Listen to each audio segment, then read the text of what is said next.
آنچه امروز در برابر چشم ماست و هیچ انسان مطلع و هوشمندی نمیتواند آن را انکار کند آن است که اکنون اسلام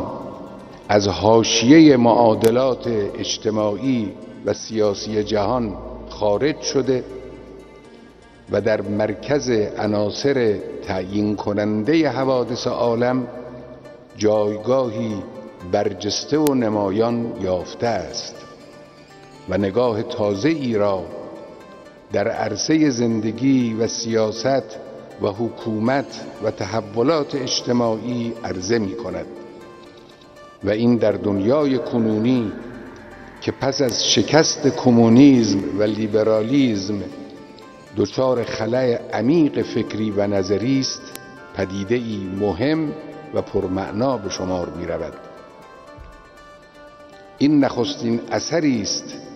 که حوادث سیاسی و انقلابی در شمال آفریقا و منطقه عربی در مقیاس جهانی بر جای گذاشته است